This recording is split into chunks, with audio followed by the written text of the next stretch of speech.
would be James and his wife, Mandy's first home they bought. They had both saved up enough money to finally purchase the house. They considered it their dream house.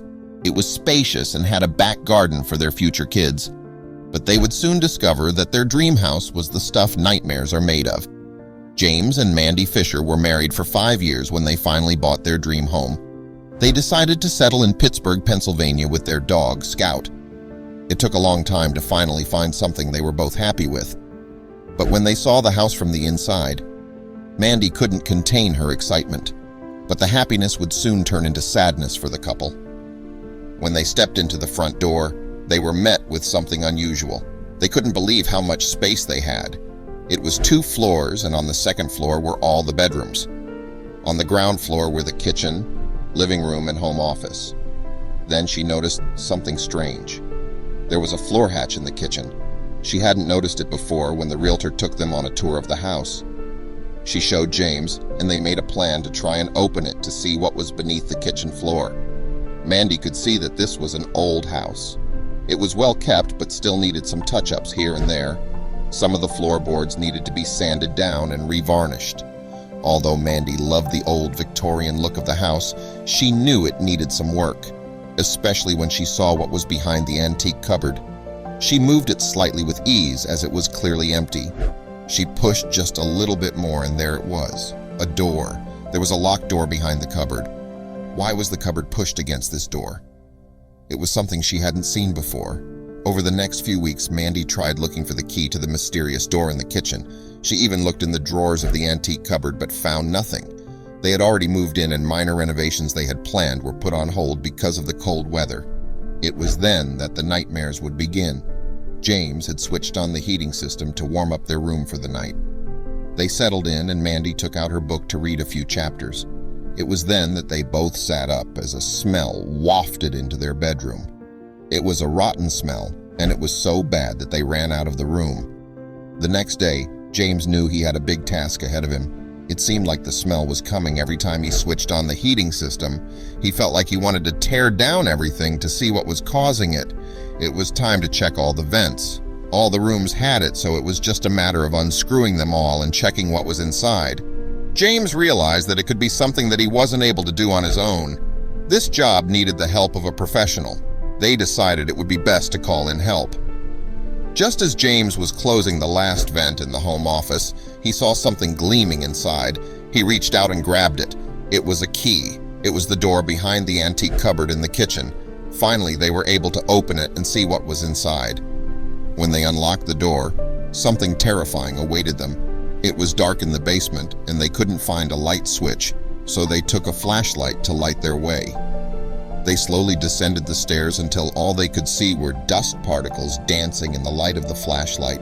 They saw more wine barrels, antique furniture, wooden chests, and lots of framed pictures.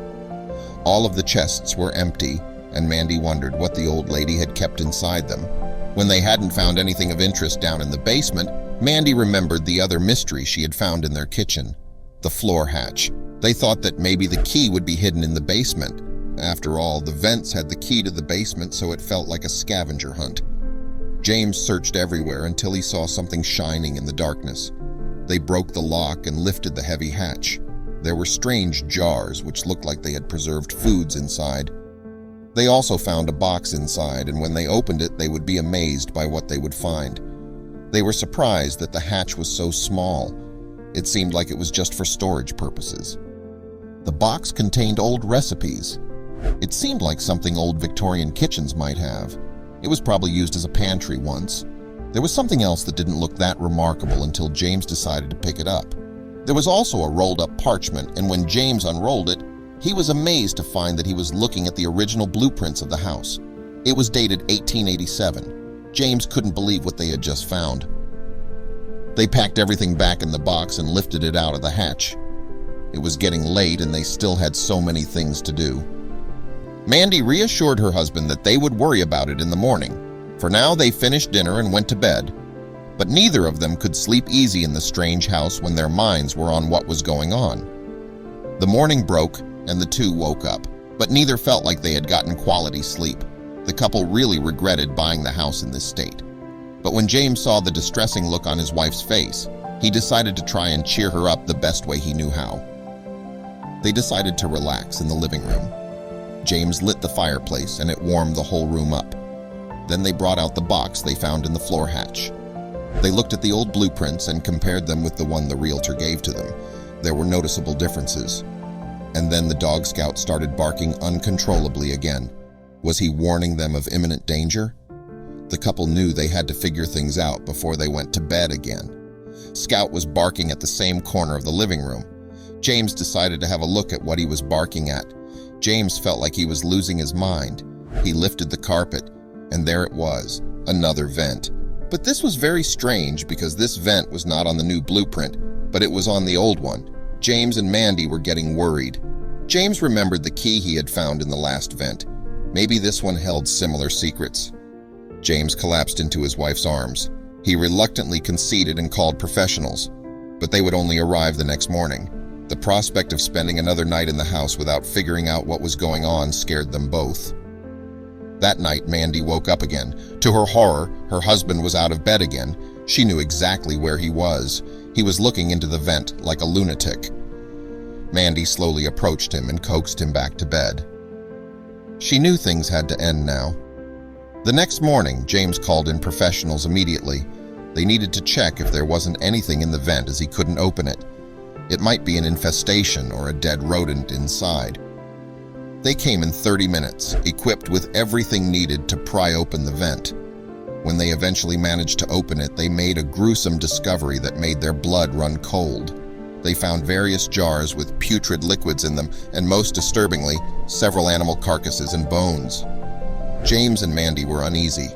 This is what Scout was barking at, and the jars were causing the smell. What did this mean? Mandy wondered if their house was used for rituals and sacrifices, and she didn't want to live there anymore if that was the case.